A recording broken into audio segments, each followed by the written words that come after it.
चलिए एक्सरसाइज 18 के कुछ क्वेश्चन को सॉल्व करते हैं। चैप्टर है ट्रिग्नोमेट्रिकल रेशियोज। तो हमने दूसरे क्वेश्चन को लिया एक्सरसाइज नंबर 18।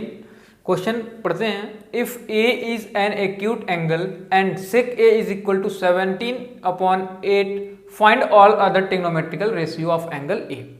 यानी एक आपको क्वेश्चन दिया हुआ है जिसमें सेक ए की वैल्यू दी गई है 17/8 और आपसे और ट्रिग्नोमेट्रिकल रेशियो पूछे जा रहे हैं। टोटल 6 ट्रिग्नोमेट्रिकल रेशियो होते हैं, sine theta, cos theta, tan theta, cosec theta, sec theta and cot theta. यहाँ पे सेक ए की वैल्यू दी गई है, इसकी हेल्प से और 5 ट्रिग्नोमेट्रिकल रेशियो को फाइंड करने हैं। तो इस क्वेश्चन को सॉल्व करने का 2 मेथड है, दोनों मेथड को मैं बारी बारी से बताता हूँ। पहला हम सिंपल कॉन्सेप्ट को लेकर चलेंगे, एक ट्राइंगल के हेल्प से सॉल्व करने का प्रयास करेंगे, और दूसरा जो हम लोगों ने ट्रिग्नोमेट्रिकल आइडेंटिटीज पढ़ा है उसके हेल्प से इसको सॉल्व करने का प्रयास करेंगे। तो मेथड नंबर पहला देखिए, मेथड 1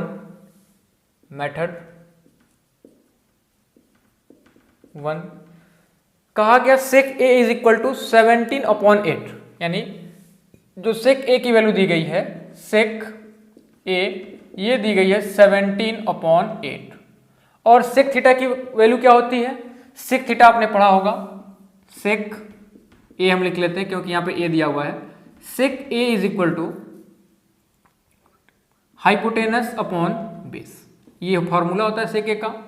तो अगर हम इसको देखें तो अगर कंपेयर करें तो सेक ए की वैल्यु क्या होती है? सेक ए की जो वैल्यू होगी ये होगी हाइपोटेनस अपॉन परपेंडिकुलर, और इसकी वैल्यू कितनी दी गई है? 7/8। यानी अगर यहां से हम देखें तो h को हम ले सकते हैं 17x और b को ले सकते हैं 8x। कभी कभार डायरेक्टली आप ट्राइंगल बनाएंगे, राइट एंगल ट्राइंगल, और हाइपोटेनस को 17 ले लेते हैं और बेस को 8 ले लेते हैं। तो ऐसा बिल्कुल गलत है, क्योंकि अगर ये रेशियो जो होता है ये रेशियो गिवन होता है, और रेशियो को आप डायरेक्टली 17 और 8 आप नहीं पुटअप कर सकते हैं। तो यहाँ पे आप x इंक्रीज करेंगे, यानी आप एक ट्राइंगल बनाएंगे, आप एक राइट एंगल ट्राइंगल बनाएंगे। ये राइट एंगल ट्राइंगल हो गया, ये 90 डिग्री हो गई। इस एंगल को हम लोगों ने नाम दे दिया a, ये हो गया b और ये हो गया c। अब हाइपोटेनस के जगह पे क्या लिखा हुआ है? 17, तो हाइपोटेनस हो गया ये, इसको आपने लिख दिया 17x, और बेस की वैल्यू कितनी है? 8, तो इसके करस्पॉन्डिंग ये परपेंडिकुलर होगा और ये बेस होगा। आपको बताया गया था जिस एंगल के रिस्पेक्ट में बात करते हैं इसके सामने वाला जो साइड होता है ये परपेंडिकुलर होता है, और जो 90 के सामने होता है ये हाइपोटेनस होता है, जो बच जाता है ये बेस। यानी ये बचा हुआ क्या हुआ? बेस, और इसकी वैल्यू कितनी दी गई है? 8, तो आप इसको ले लेंगे 8x। ठीक है बच्चों। अब आपको और ट्रिग्नोमेट्रिकल रेशियो अगर फाइंड करने हैं तो सबसे पहले आपको ये वाली परपेंडिकुलर की वैल्यू फाइंड करनी पड़ेगी। तो परपेंडिकुलर की वैल्यू कैसे फाइंड करेंगे इसको ध्यान से देखें। हमने पाइथागोरस थ्योरम पढ़ा, तो आप यहां लिख सकते हैं by Pythagoras theorem, by Pythagoras theorem. इसमें ये कहा हाइपोटेनस का जो स्क्वायर होता है, हाइपोटेनस का स्क्वायर इस perpendicular square plus base square. Hypotenuse की वैल्यू यहाँ पे 17x दी गई है, तो आपने कर दिया 17x का होल स्क्वायर। परपेंडिकुलर की वैल्यू नहीं गिवन है, इसको p रहने दीजिए, और बेस की वैल्यू 8x हमने मान लिया है, तो ये 8x का होल स्क्वायर कर दिया बच्चों। 17x का होल स्क्वायर करेंगे तो 17 का स्क्वायर जो होगा वो 289 हो गया, x का स्क्वायर हो गया x square is equal to p, 8 8 जा 64 और x का स्क्वायर कर दिया तो स्क्वायर। ये जो स्क्वायर है वो 8 पे भी आएगा और ये जो स्क्वायर है ये x पे भी आएगा। अब ध्यान दीजिए, अगर हम p की बात करें तो इस वाले क्वांटिटी को इधर सेंड करना पड़ेगा, यानी यहाँ को मिलेगा 289x square minus 64x square is equal to p। 289x square में से 64x स्क्वायर माइनस करेंगे, 9 में से 4 गया 5, 8 में से 6 गया 2, और यहाँ पे आपका मिल गया 2, और ये हो गया x स्क्वायर, और ये वैल्यू आ गई p की। तो आपने देखा ये p स्क्वायर चलते हुए आ रहा है, यहाँ p स्क्वायर है, ये p स्क्वायर, तो आपने देखा कि p स्क्वायर की जो वैल्यू आ गई वो 225x स्क्वायर मिल गया। अगर आपको p की वैल्यू फाइंड करनी है तो क्या करेंगे? दोनों तरफ रूट ले लेते हैं, दोनों तरफ रूट ले लिया तो 225x square is equal to p square. इधर भी आपने रूट ले लिया, इधर भी आपने रूट ले लिया। आप इसको लिख सकते हैं 15 into 15 into x into x, और ये रूट में वैल्यू मिली, और इसकी वैल्यू जो हो गया ये स्क्वायर से ये गायब हो गया, यानी ये p मिल गया। या पेयर के फॉर्म में जो मिलता है इसको बाहर ले लेते हैं, तो बाहर मिल गया 15 और ये मिल गया x, और यहाँ से आपने परपेंडिकुलर फाइंड कर लिया जिसकी वैल्यू 15x के बराबर मिली, यानी ये जो वैल्यू आ गई ये 15x के बराबर मिली। तो सबसे पहले इस टाइप के क्वेश्चन में क्या करेंगे, आप जो गिवन होगा उसके हेल्प से एक ट्राइंगल बनाएंगे और ये जो ट्राइंगल गिवन होगा इसके जो एक अननोन साइड होगा इसको पहले आप फाइंड करेंगे। तो यहाँ पे हम लोगों ने देखा इसका हाइपोटेनस दिया हुआ था, बेस दिया हुआ था, एक अननोन साइड था जिसको हम लोगों ने परपेंडिकुलर कहा। पहले इसके वैल्यू को फाइंड किया। इसके वैल्यू को कैसे फाइंड किया? By using Pythagoras theorem. अब आगे देखते हैं क्या करेंगे। अब जो आपके और भी ट्रिग्नोमेट्रिक रेशियो हैं उसके फॉर्मूले लिखते हुए यहां से वैल्यू पुट अप करेंगे। तो देखिए सबसे पहले साइन थीटा फाइंड करते हैं। यहाँ पे ए के रिस्पेक्ट में कहा गया है तो साइन ए की जो वैल्यू होगी क्या होगी? Perpendicular upon hypotenuse. आपने पढ़ा था पंडित, बद्री, प्रसाद, हर बोले, सोना, चांदी, तौले। Sine perpendicular upon hypotenuse, cos base upon hypotenuse, tan perpendicular upon base. तो यहां से हम लोगों ने देखा कि साइन ए की जो वैल्यू आ गई ये परपेंडिकुलर अपॉन हाइपोटेनस मिला। फिगर में देखा परपेंडिकुलर की वैल्यू 15x है तो आपने यहाँ पे 15x लिख दिया। हाइपोटेनस की जो वैल्यू दी गई है ये आपका 17x है, यहाँ पे आपने 17x पुटअप कर दिया। x से x कैंसिल हो गया और आपने यहाँ से साइन a की वैल्यू फाइंड कर ली 15/17। तो अभी आपने पहले ट्रिग्नोमेट्रिक रेशियो को फाइंड किया। इसी तरीके से कॉस ए को भी फाइंड कर लीजिए। कॉस ए की जो वैल्यू होती है ये बेस अपॉन हाइपोटेनस होता है। फिगर में आइए, बेस की वैल्यू 8x दी हुई है और हाइपोटेनस की जो वैल्यू दी गई है ये 17x है तो आपने 17x कर दिया, x से x कैंसिल हो गया तो यहां से जो cos a की वैल्यू आ गई ये 8/17 के बराबर मिल गई। तो इस तरीके से हम लोगों ने cos a को भी फाइंड कर लिया। इसी तरीके से आप tan a को भी फाइंड कर सकते हैं। tan a जो होता है ये परपेंडिकुलर अपॉन बेस हो गया। फिगर में आइए, ट्राइंगल में देखिए परपेंडिकुलर की वैल्यू 15x दी हुई है, आप यहाँ पे 15x पुटअप कर दिए। बेस की वैल्यू 8x था, आपने 8x पुटअप कर दिया, x से x कैंसिल हो गया और यहाँ से आपने फाइंड कर लिया tan a की वैल्यू 15/8। ठीक है बच्चों, इसी तरीके से साइन cos tan आपने अगर फाइंड कर लिया तो और भी जो बचे हुए हैं उसको भी आप फाइंड कर सकते हैं। साइन का उल्टा कॉसेक होता है तो जो कॉसेक ए होगा आपको पता है ये क्या होता है, इसी का उल्टा होता है, यानी कि इसका उल्टा कर देते हैं तो 17/15 हो जाएगा। या फिर इसके फॉर्मूले से देख लीजिए, ये होता है हाइपोटेनस अपॉन परपेंडिकुलर। फिगर में हाइपोटेनस की वैल्यू 17 दी गई है, आपने 17 पुटअप कर दिया। फिगर में बेस की जो वैल्यू दी गई है, परपेंडिकुलर की जो वैल्यू दी गई है ये 15x है, x से x कैंसिल हो गया और आपने यहां से फाइंड कर लिया cosec a = 17/15। तो cosec a मिल गया। sec a की वैल्यू तो गिवन ही थी, अगला जो फाइंड करना है ये cot a फाइंड करना है। तो cot a देखिए क्या होगा, cot a जो होता है ये होता है आपका बेस अपॉन परपेंडिकुलर। फिगर में देखिए बेस की वैल्यू 8x दी गई है और परपेंडिकुलर की वैल्यू 15x है, x से x कैंसिल हो गया तो यहां से cot a की जो वैल्यू मिल गई ये 8/15 मिल गई। और इस तरीके से आपने 5 ट्रिग्नोमेट्रिकल रेशियो को फाइंड कर लिया। क्वेश्चन में यही कहा गया था, if a is an acute angle and sec a = 17/8 find all other trigonometrical ratio. तो हमने पहले क्या किया, जो गिवन था इसकी सहायता से एक आपने ट्राइंगल बनाया और पाइथागोरस थ्योरम का यूज करते हुए आपने जो एक अननोन साइड गिवन था उसकी वैल्यू को फाइंड करी और इसके बाद जो भी फॉर्मूला था इस फॉर्मूले का यूज करते हुए साइन a की वैल्यू, cos a की value, tan a, cosec a और cot a की वैल्यू को फाइंड किया। तो ये तो पहला मेथड था कि ट्राइंगल बना के आप कैसे फाइंड करते हैं।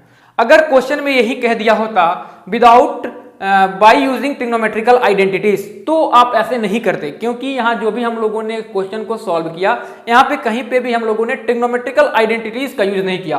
ट्रिग्नोमेट्रिकल आइडेंटिटीज क्या हुआ करते थे, जो आपको पढ़ाया गया था, sine square theta plus cos square theta की वैल्यू 1 होती है, sec square theta minus tan square theta की वैल्यू 1 होती है, cosec square theta minus cot square theta की वैल्यू 1 होती है। इन तीनों को हम ट्रिग्नोमेट्रिकल आइडेंटिटीज कहते हैं। तो अगर यहाँ क्वेश्चन में कर दिया होता by using trigonometrical identities, question में हो गया बाई यूजिंग ट्रिग्नोमेट्रिकल आइडेंटिटीज, तो अब क्वेश्चन को कैसे करेंगे ये देखिए, तब इस तरीके से इसको हम सॉल्व नहीं करेंगे। तो अभी जो आपने ट्रिग्नोमेट्रिकल आइडेंटिटीज पढ़ा इसके हेल्प से देखते हैं कि क्वेश्चन कैसे सॉल्व होगा। तो पहले तीनों ट्रिग्नोमेट्रिकल आइडेंटिटीज को लिख लेते हैं। तो पहला मेथड नंबर 2 देखिए, मेथड नंबर 2 क्या है। मेथड नंबर 2 को ध्यान से देखिए। तो जो सबसे पहले आपको ट्रिग्नोमेट्रिकल आइडेंटिटीज बताई गई, ये बताया गया sine square theta plus cos square theta की वैल्यू 1। जो दूसरा बताया गया, ये बताया गया sec square theta minus tan square theta की वैल्यू 1। एंड जो थर्ड बताया गया ये बताया गया cosec square theta minus cot square theta is equal to 1। तो ये जो तीनों थे, इन्हीं तीनों को हम ट्रिग्नोमेट्रिकल आइडेंटिटीज कहे। हम दूसरा मेथड पढ़ रहे हैं कैसे इसको सॉल्व करेंगे। तो आपको गिवन क्या है, आपको गिवन है sec A is equal to 17/8। तो आप लिख दिया, इन्होंने आपने लिखा given sec A is equal to 17/8। तो आपको पता होना चाहिए सेक का रिलेशन किसके साथ है, 10 के साथ। तो आप लिखेंगे वी नो, आप ऐसा जानते हैं sec square theta minus tan square theta की वैल्यू 1 के बराबर होती है। ये आपने कहां से लिखा, बाई ट्रिग्नोमेट्रिकल आइडेंटिटीज। ये आपने लिख दिया कि आपने ट्रिग्नोमेट्रिकल आइडेंटिटीज को लिखा। अब सेक स्क्वायर थीटा की वैल्यू कितनी दी गई है, 17/8। सेक थीटा की वैल्यू 17/8 स्क्वायर था, तो आप यहां करेंगे 17/8 का स्क्वायर माइनस 10 स्क्वायर, क्योंकि यहां पे ए दिया हुआ है तो आप यहां पे ए के फॉर्म में लिखिए, थीटा ना लिखें, ए लिखें, और ये हो गया ए, इसकी वैल्यू आ गई 1। अब इस 10 स्क्वायर थीटा को इधर करिए, इस 1 को इधर करिए, तो ये हो गया 17 का स्क्वायर और ये हो गया 8 का square minus 1 is equal to 10 square A. कुछ किया नहीं गया, इस 1 को हमने इधर कर दिया और 10 स्क्वायर ए को हम लोगों ने उस साइड में सेंड कर दिया। अब 17 का स्क्वायर जो होगा वो कितना होगा, 289 मिल गया, और 8 का स्क्वायर जो हो गया 64 मिला, माइनस 1, इसको अपन 1 लिख सकते हैं, और ये मिल गया 10 स्क्वायर ए। ठीक है बच्चों, अब क्रॉस मल्टीप्लाई करके इसको सॉल्व कर लेते हैं, या फिर एलसीएम लेके आप जैसे भी कहें। तो इसका हम लोगों ने एलसीएम ले लिया तो 64 मिला, इसको एक बार में डिवाइड कर दिया, एक का मल्टीप्लाई इससे किया तो ये 289, 64 को 1 से डिवाइड किया 64 बार में, तो ये 64 हो गया, और ये आपको मिल गया 10 स्क्वायर ए। ठीक है, अब 289 में से 64 को माइनस करेंगे तो ये 225 होगा, और ये आपका 64 हो जाएगा, और ये हो गया 10 स्क्वायर ए। ठीक है, अब दोनों तरफ स्क्वायर रूट ले लेते हैं। दोनों तरफ स्क्वायर रूट लेंगे तो इधर भी स्क्वायर रूट हो जाएगा, इधर भी स्क्वायर रूट हो जाएगा। इस स्क्वायर रूट से ये स्क्वायर कैंसिल हो जाएगा, और इसकी वैल्यू जो होगी ये होगी 15 × 15/8 × 8, और ये आ गया रूट के अंदर, और ये आ गया आपको 10a। अब जब कभी भी कोई वैल्यू रूट के अंदर मल्टीपल के फॉर्म में होता है, पेयर के फॉर्म में होता है, इसको हम बाहर ले लेते हैं। यहाँ से हम लोगों ने 15 को बाहर ले लिया, और नीचे से 8 को बाहर ले लिया, और यहाँ से आपको मिल गया 10a इज इक्वल टू 15/8, और इस तरीके से हम लोगों ने 10a को फाइंड किया। अब जैसे ही 10a आपने फाइंड कर लिया, आपको पता होना चाहिए कि जो cot a होता है 1/10a। तो यहाँ पे 10a की वैल्यू पुट अप कर दीजिए। 10a की वैल्यू कितनी आ गई, 15/8। तो आपने यहाँ से 15/8 कर दिया, तो ये 8 ऊपर चला जाएगा, तो ये हो जाएगा 8/15, और इस तरीके से आपने cot a की वैल्यू फाइंड कर ली, जो कि 8/15 मिला। तो आपने अभी दो ट्रिग्नोमेट्रिकल आइडेंटिटीज को फाइंड किया सेक स्क्वायर थीटा की हेल्प से। पहला जो था वो 10a को फाइंड किया, और दूसरा जो आपने फाइंड किया ये cot a को फाइंड किया। अब कैसे साइन ए को फाइंड करें, ये साइन ए की बात करेंगे। तो साइन ए फाइंड करने से पहले हम लोग कॉस ए को फाइंड कर लेते हैं। तो आपने पढ़ा होगा कि जो कॉस ए की वैल्यू होती है ये 1/sec ए के बराबर होती है, और सेक ए की वैल्यू क्वेश्चन में 17/8 दिया हुआ था, तो आपने यहाँ 17/8 कर दिया, ये 8 ऊपर चला जाएगा, तो ये 8/17 मिल गया, और यहाँ से आपने फाइंड कर ली वैल्यू कॉस ए की, जो कि 88/17 मिला। अब यहाँ से अगर आपने कॉस फाइंड कर लिया, तो आपने इस ट्रिग्नोमेट्रिकल आइडेंटिटीज का यूज करते हुए आप साइन स्क्वायर थीटा की वैल्यू फाइंड करेंगे। लिखेंगे कि आपको पता है साइन स्क्वायर ए प्लस कॉस स्क्वायर ए, साइन स्क्वायर ए प्लस कॉस स्क्वायर ए की वैल्यू 1 होती है। ये ट्रिग्नोमेट्रिकल आइडेंटिटी है। अब साइन स्क्वायर ए की वैल्यू फाइंड करनी है, तो इसको आपने ऐसे ही छोड़ दिया। कॉस ए की वैल्यू आपने 8/17 फाइंड किया है, और क्योंकि यहाँ पे स्क्वायर है तो ये 8/17 का स्क्वायर हो गया, और इसकी वैल्यू 1 के बराबर मिल गई। यहाँ से आपने लिख दिया साइन स्क्वायर ए, 8 का स्क्वायर कर दिया 64 मिला, और 2 का स्क्वायर 17 का स्क्वायर किया तो 289 मिल गया, और ये 1 के बराबर हो गया। ये क्वांटिटी जब उधर जाएगा तो माइनस हो जाएगा, तो आपने यहाँ से लिख दिया sine square A is equal to 1 - 64/289। अब इसको कैसे सॉल्व करें, ध्यान से देखिए। अब इसको कैसे सॉल्व करना है, ये इधर मल्टीप्लाई होगा माइनस हो जाएगा, या फिर इसका आपने 1 कर दिया। क्रॉस मल्टीप्लाई करिए, इसका मल्टीप्लाई इससे करिए, इसका मल्टीप्लाई इससे करिए, बीच में माइनस कर दीजिए, और नीचे का मल्टीप्लाई नीचे से कर दीजिए। तो आपने कर दिया sine square A is equal to यहाँ 289 हो जाएगा, क्योंकि 289 का मल्टीप्लाई 1 से किया तो 289 मिल गया, और माइनस था तो आपने यहाँ बीच में माइनस लगा दिया। 1 का मल्टीप्लाई 64 से किया तो यहाँ पे 64 मिला, और नीचे का मल्टीप्लाई नीचे से कर देंगे, यानी 1 का मल्टीप्लाई 289 से करेंगे तो यहाँ पे 289 ही मिल गया। माइनस कर देते हैं तो यहाँ से मिल गया sine square is equal to 225/289। दोनों तरफ स्क्वायर रूट ले लिया, स्क्वायर रूट लिया तो ये स्क्वायर से ये रूट गायब हो गया, यानी साइन ए की जो वैल्यू मिल गई, इसको आप लिख सकते हैं 15 × 15, और इसको लिख सकते हैं 17 × 17, और ये वैल्यू रूट में, और आपने यहाँ से वैल्यू फाइंड कर ली sine A is equal to, pair के फॉर्म में है, बाहर ले लिया 15/17। इस तरीके से आपने साइन ए को फाइंड किया। अब अगर साइन ए मिल गया तो साइन ए की हेल्प से आप कॉसेक ए को भी फाइंड कर सकते हैं। तो आप जानते हैं कि जो कॉसेक ए की वैल्यू होती है, कॉसेक ए, ये 1/साइन ए के बराबर होती है। साइन ए की वैल्यू आपका 15/17 आया हुआ है, इस वैल्यू को आपने यहाँ पुटअप किया, ये 17 ऊपर चला जाएगा तो आप ऐसे कर लेंगे 17/15, और यहाँ से आपको कॉसेक ए की जो वैल्यू मिल गई ये 17/15 के बराबर मिल गई। तो आपने देखा कैसे हम लोगों ने ट्रिग्नोमेट्रिकल आइडेंटिटीज का यूज करते हुए इस बचे हुए 5 ट्रिग्नोमेट्रिकल रेशियो को आपने फाइंड किया। आपको क्वेश्चन में सेक ए दिया हुआ था, सेक ए की हेल्प से आपने पहले tan ए फाइंड किया, tan ए की हेल्प से आपने cot ए को फाइंड किया, और cot ए, और उसके बाद सेक ए की हेल्प से cos ए, और cos ए की हेल्प से sin, और जैसे ही sin मिला तो आपने cosec को भी फाइंड किया।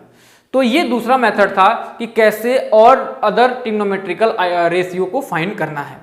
तो ये बहुत सिंपल सा क्वेश्चन था, तो आप दोनों तरीके से कर सकते हैं, लेकिन अगर क्वेश्चन में दे दिया हो बाय यूजिंग ट्रिग्नोमेट्रिकल आइडेंटिटीज, तब आप क्वेश्चन को इसी तरीके से सॉल्व करेंगे। चलिए दूसरे क्वेश्चन को देखते हैं। क्वेश्चन नंबर 4 का first, find cos square 26 plus cos 64 sin 26 और tan 36/54। इसे मैं इरेज कर देता हूं। ये भी बहुत सिंपल सा क्वेश्चन दिया हुआ है, जो हम लोगों ने trigonometrical ratio of complementary angles पढ़ा था, उसका यूज करते हुए इस क्वेश्चन को सॉल्व करेंगे, जो कि साइन 90 - थीटा cos थीटा के बराबर होता है, cosec 90 - थीटा sec थीटा के बराबर होता है, और tan 90 - थीटा cot थीटा के बराबर होता है। इसके हेल्प से इस सारे क्वेश्चन को सॉल्व करेंगे 4, 5, 6, 7 को। तो पहले क्वेश्चन पे आइए, पहले क्वेश्चन को हम लोगों ने देख लेना है। क्वेश्चन नंबर 4 फर्स्ट, हम लोग इसमें ML अग्रवाल को फॉलो कर रहे हैं, यहाँ पे आपको लिख लेता हूं ML अग्रवाल, ठीक है, ML अग्रवाल। तो पहला क्वेश्चन हमने ले लिया 4th का second, cos square 26 plus cos 64 sin 26 plus tan 36/cot 54। इसके वैल्यू को फाइंड करनी है। बहुत सिंपल तरीके से फाइंड करेंगे, देखिए कैसे करते हैं। यहां पे क्या लिखा हुआ है, cos स्क्वायर 26, यहां पे लिखा है sin 26। अगर sin 26 यहां पे भी लिखा हुआ है, अगर आप यहां पे sin 26 लिख देते हैं तो sin 26 का मल्टीप्लाई sin 26 से होके sin स्क्वायर 26 हो जाएगा, और यहां पे cos स्क्वायर 26 लिखा हुआ है, यानी cos स्क्वायर 26 और sin स्क्वायर 26 की वैल्यू 1 के बराबर हो जाएगी ट्रिग्नोमेट्रिकल आइडेंटिटी के हेल्प से। और अगर इस tan को हम किसी तरीके से cot 54 लिख दें तो ऊपर भी cot 54 हो जाएगा और नीचे भी cot 54 हो जाएगा, तो cot 54 से cot 54 कैंसिल होकर 1 हो जाएगा, और इसकी वैल्यू 1 आ चुकी थी और इसकी वैल्यू 1, दोनों की वैल्यू 2 के बराबर हो जाएगी, यानी इस वाले क्वेश्चन का जो आंसर वो कितना है, 2 है। अब कैसे सॉल्व करते हैं इसको देखिए। अब ये जो cos स्क्वायर 26 लिखा हुआ है, इसको आप ऐसे ही छोड़ दीजिए, आप इसको चेंज मत करिए, cos स्क्वायर 26 कर दिया। इस cos 26 को आप लिख सकते हैं cos 90 - 26, और ये लिख सकते हैं sin 26, प्लस सिंबल था तो प्लस लगा दिया। अब इस tan को हम cot में चेंज करेंगे। जल्दीबाजी में बच्चे क्या करते हैं, tan को भी चेंज कर देते हैं, cot को भी चेंज कर देते हैं, उससे फायदा नहीं मिलेगा। किसी एक ही को चेंज करिए, या तो tan को चेंज करिए या तो cot को चेंज करिए। हमने tan को चेंज करना है, तो tan कैसे चेंज करें, तो आपने कर दिया tan 90 - 54 और नीचे लिखा हुआ है cot 54। अब आपके मन में आ रहा होगा सर आपने tan 36 को ऐसे कैसे लिख दिया, बिल्कुल कुछ देखना ही नहीं है। 90 में से 54 को माइनस करेंगे, अगेन आपको 36 ही मिलेगा, यानी चीज वही लिखा हुआ है, बस तरीका चेंज कर दिया गया है कि हम उसको cot के फॉर्म में चेंज कर सकें। तो आइए यहाँ पे हम लोगों ने लिख दिया cos स्क्वायर 26 प्लस ये cos 90 माइनस थीटा, यहाँ पे देखिए cos, यहाँ पे sin 90 minus theta cos theta होता है, उसी तरीके से cos 90 माइनस थीटा जो होता है वो sin थीटा के बराबर होता है। तो cos 90 माइनस थीटा, थीटा के जगह पे 26 लिखा हुआ है, तो आप इसको लिख सकते हैं sin 26, और यहाँ पे पहले से sin 26 लिखा हुआ था, और tan 90 माइनस थीटा यहाँ पे देखिए tan 90 minus theta cot theta के बराबर होगा, जो थीटा लिखा रहेगा इसी थीटा को cot के साथ लिख देंगे। तो आपने लिख दिया tan 90 माइनस थीटा को cot थीटा, और थीटा के जगह पे कितना लिखा हुआ है 54, तो आपने यहाँ लिख दिया cot 54 और नीचे लिखा हुआ है cot 54। cot 54 से cot 54 कैंसिल होके 1 हो गया, और इसकी वैल्यू देखते हैं क्या होने वाली है। तो ये हो गया cos square 26 plus sine square 26। कैसे 26? क्योंकि साइन 26 यहाँ पे भी लिखा हुआ है, साइन 26 यहाँ पे भी लिखा है, दोनों को मल्टीप्लाई कर दिया तो साइन स्क्वायर 26 मिला, और यहाँ पे जो वैल्यू आ गई थी कितनी आ गई थी 1। अब आपको पता है कि sine square theta plus cos square theta की जो वैल्यू होती है ये 1 के बराबर होती है, यानी इसके जगह पे आप 1 पुटअप कर सकते हैं। तो आपने पुटअप कर दिया 1 + 1, और ये जो वैल्यू मिल गई ये किसके बराबर हो गई 2, यानी ये जो क्वेश्चन दिया हुआ था इसको आपने सॉल्व किया, तो इसको सॉल्व करने के बाद जो आंसर मिला वो कितना मिल गया 2 मिल गया। तो आपने देखा कितना सिंपल सा क्वेश्चन दिया हुआ था, कुछ करना ही नहीं था, बस आपको trigonometrical ratio of complementary angles का फॉर्मूले को यूज करते हुए इसको सॉल्व किया और इसकी वैल्यू 2 के बराबर आ गई। अब इसी तरीके से क्वेश्चन नंबर 5 के सेकंड को भी देख लेते हैं। कुछ क्वेश्चन यहाँ पे ड्रॉप कर दिए गए हैं, आप ये सारे क्वेश्चन अगर कर लेते हैं तो उसको इजिली सॉल्व कर लेंगे। तो अब हम सॉल्व करेंगे क्वेश्चन नंबर 5 का सेकंड। तो देखिए क्वेश्चन नंबर 5 का सेकंड क्या कहता है। क्वेश्चन 5 सेकंड,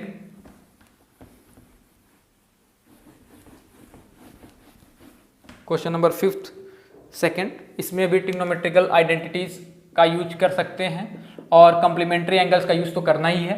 यहाँ लिखा गया sec 29 upon cosec 61 plus 2 cot 8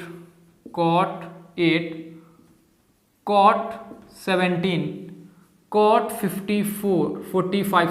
45 cot 73 cot 82 -3, काफी बड़ा क्वेश्चन है, sine square 38 plus sine square 52, ये क्वेश्चन दिया हुआ है।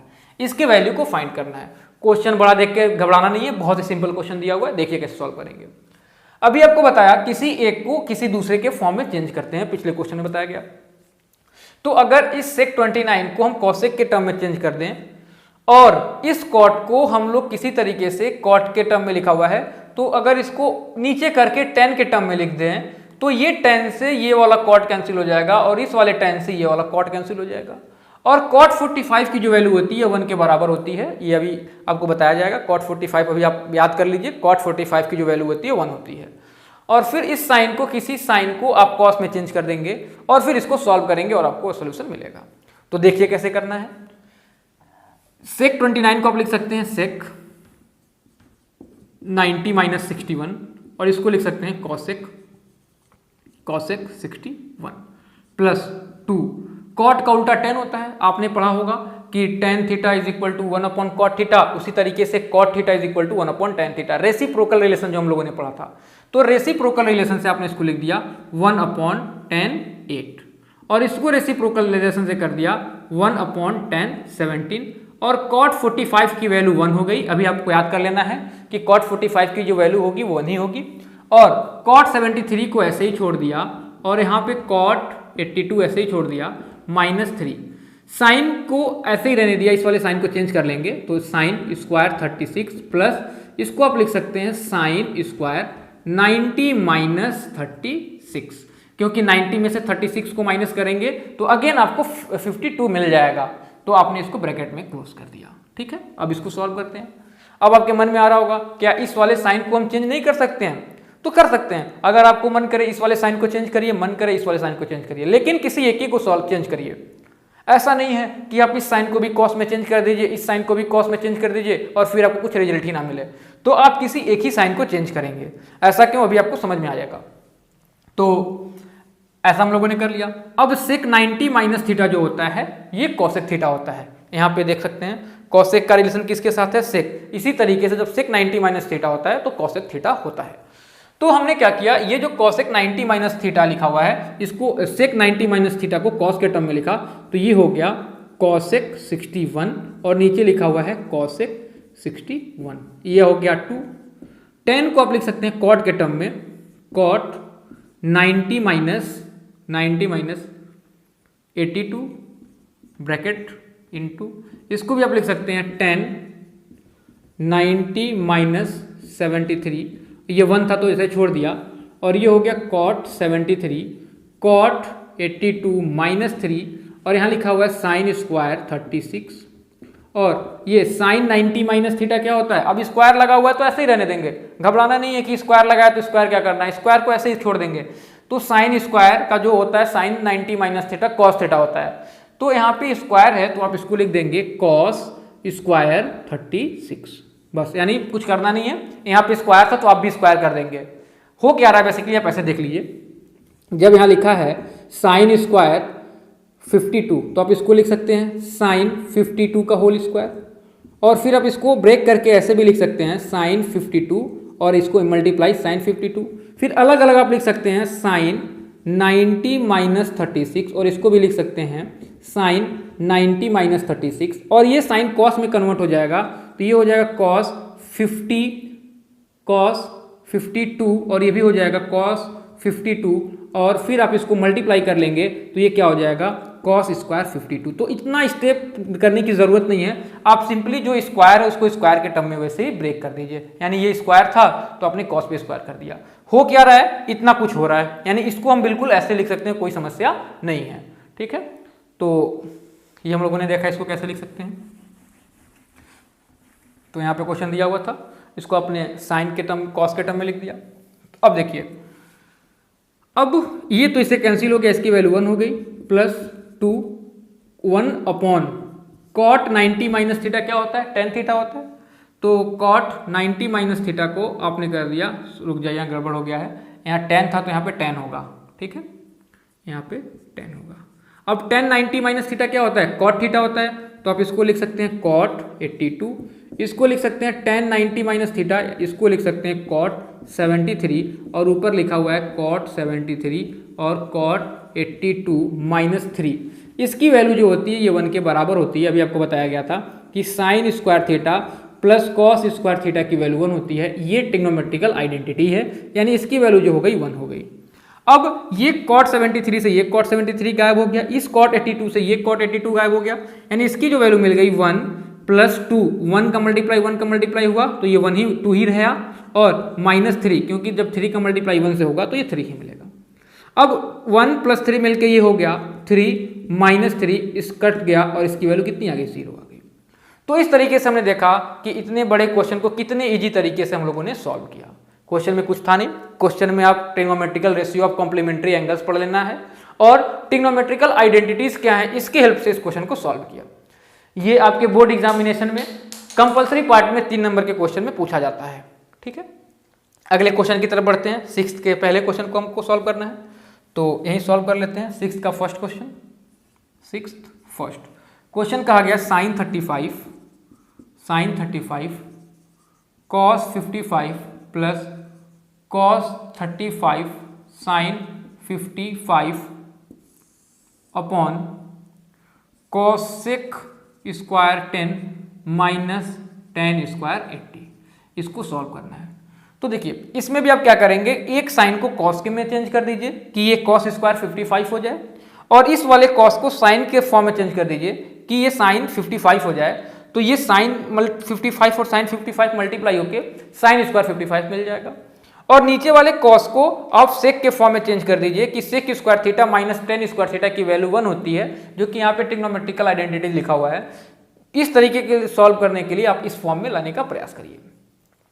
तो आप साइन 35 को लिख सकते हैं साइन 90 माइनस 55, और यहाँ पे कॉस 55 पहले से ही था तो इसको ऐसे ही रहने दिया, बीच में सिंबल प्लस था तो प्लस लिखा, कॉस 35 यानी इसको आपको कॉस में चेंज करना है तो इसको साइन में चेंज करना पड़ेगा, तो इसको आपने लिख दिया कॉस 90 माइनस 55, और यहाँ लिखा हुआ है साइन 55 अपॉन इस कॉसेक को सेक में लिखना है तो आपने लिख दिया कॉसेक स्क्वायर। तो आपने इसको क्या किया, cos sine 90 minus theta cos 55 लिख दिया, और यहाँ पे cos 55 पहले था तो आपने cos 55 रहने दिया और यहाँ प्लस कर दिया। cos 90 माइनस थीटा क्या होता है, साइन थीटा होता है, और थीटा के जगह पे 55 लिखा है तो इसको साइन 55 लिख सकते हैं, और एक साइन 55 पहले से लिखा हुआ था और यहाँ अपॉन कर दिया। और cosec 90 minus theta sec theta होता है तो आप यहाँ लिख दीजिए सेक स्क्वायर, ये हो गया आपका 80 और ये हो गया माइनस टेन स्क्वायर 80। ठीक है, अब अगर आप ध्यान से देखें तो ये cos 55 यहाँ पे लिखा है, cos 55 से मल्टीप्लाई करेंगे तो cos स्क्वायर 55 मिल गया, यानी आपने इसको सिंपली कर दिया cos स्क्वायर 55, बीच में प्लस था तो प्लस कर दिया। यहाँ पे साइन 55 था, साइन 55 था, मल्टीप्लाई करेंगे तो साइन स्क्वायर 55 मिला, तो आपने सिंपली इसको साइन स्क्वायर 55 लिख दिया। और sec square theta minus tan square theta की वैल्यू 1 होती है, इस फार्मूले का यूज करते हुए आपने इसकी वैल्यू 1 कर दिया। और cos square theta plus sign square theta की वैल्यू भी 1 ही होती है, आप इस ट्रिग्नोमेट्रिकल आइडेंटिटीज का यूज कर रहे हैं, तो ये वैल्यू हो गई 1/1 और इसकी वैल्यू कितनी आ गई, 1 आ गई। तो इस तरीके से हमने इस 6th वर्ग के पहले क्वेश्चन को सॉल्व किया। ठीक है, एक लास्ट क्वेश्चन को चेक कर लेते हैं, 7th का सेकेंड क्वेश्चन, काफी सिंपल क्वेश्चन दिया हुआ है, तो देखिए इसको कैसे सॉल्व करेंगे।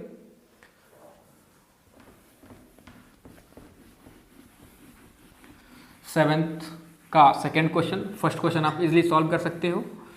सेकेंड क्वेश्चन दिया हुआ है cos square 25 plus cos square 65। तो इसमें भी आप क्या करेंगे, एक cos को किसी 2 cos दिया हुआ है, इसमें से एक को आप साइन में चेंज करने का प्रयास करेंगे। तो देखिए 7th का सेकेंड क्वेश्चन, ये कहा गया है cos square 25 plus cos square 65, एक ब्रैकेट में दिया हुआ है, प्लस कोसेक थीटा, और यहाँ दिया हुआ है सेक 90 माइनस थीटा, और यहाँ दिया हुआ है कॉट थीटा और tan 90 माइनस थीटा। देखिए कैसे सॉल्व करेंगे बच्चों, एक कॉस को साइन में चेंज करेंगे। पिछले क्वेश्चन में बताया गया कि एक ही को साइन में चेंज करना है, ऐसा नहीं है कि आप इसको भी साइन में चेंज कर दो, इसको भी साइन में चेंज कर दो, फिर तो कोई मतलब ही नहीं रहेगा। दोनों को साइन में चेंज कर देंगे तो फिर ये हो जाएगा साइन स्क्वायर 65, ये हो जाएगा साइन स्क्वायर 25, फिर आपको कोई फॉर्मूला नहीं मिलेगा। आप इसको उसी में ब्रेक करिए कि जिसका कुछ आपको बेनिफिट मिल पाए। तो आपने इसे क्या करना है, कॉस को साइन में चेंज करना है, तो आप इसको लिख सकते हैं कॉस स्क्वायर 90 माइनस 65, और इसको लिख सकते हैं कॉस स्क्वायर 65, ब्रैकेट क्लोज कर लिया। उसी तरीके से आपने यहाँ पे फॉर्मूला लिखा हुआ है, कॉसेक थीटा तो दिया ही है, सेक 90 माइनस थीटा कॉसेक थीटा होता है तो आपने कॉसेक थीटा लिख दिया, कॉट थीटा दिया हुआ था तो कॉट थीटा लिखा, और tan 90 माइनस थीटा जो होता है ये कॉट थीटा होता है तो इसको हमने कॉट थीटा कर दिया। कुछ किया ही नहीं, फॉर्मूले का यूज करते हुए इसको हम लोगों ने चेंज कर दिया। अब cos 90 माइनस थीटा क्या होता है, साइन थीटा होता है, तो आप यहाँ पे लिख सकते हैं साइन 65, क्योंकि यहाँ पे स्क्वायर था तो यहाँ पे लिखेंगे साइन स्क्वायर 65, और यहाँ पे cos स्क्वायर 65 था पहले से तो आपने स्क्वायर से ही लिख दिया। और ये जो वैल्यू हो गई ये क्या हो गई, कॉसेक थीटा का मल्टीप्लाई कॉसेक थीटा से हुआ तो ये कॉसेक स्क्वायर थीटा हो गया, और माइनस कॉट थीटा का मल्टीप्लाई कॉट थीटा से हुआ तो ये कॉट स्क्वायर थीटा मिला। अब देखिए आपको पता होना चाहिए कि sine square theta plus cos square theta की वैल्यू 1 होती है, and cosec square theta minus cot square theta की वैल्यू 1 होती है। ये क्या है, यही तो ट्रिग्नोमेट्रिकल आइडेंटिटीज थे, 2 ये था और एक sec square theta minus tan square theta की वैल्यू 1 के बराबर थी। तो अब यही दोनों लिखा हुआ है तो इसकी वैल्यू भी कितनी हो जाएगी, 1 हो जाएगी। क्यों, क्योंकि आपने इस वाले फॉर्मूले का यूज कर लिया, और इसकी वैल्यू भी कितनी हो जाएगी, 1 के बराबर हो जाएगी, यानी आपने कर दिया 1 + 1 और इसकी वैल्यू 2 के बराबर हो गया, और यही आपका सोल्यूशन हो गया। तो इस तरीके से हमने देखा कि कैसे कंप्लीमेंट्री वाले एंगल्स को सॉल्व करेंगे। कंप्लीमेंट्री वाले एंगल्स के जो क्वेश्चन होते हैं बहुत सिंपल होते हैं, सारे एक पैटर्न पे होते हैं, आप इस तरीके से इनको सॉल्व किए। ठीक है, तो आगे के क्वेश्चन को भी हम देखेंगे।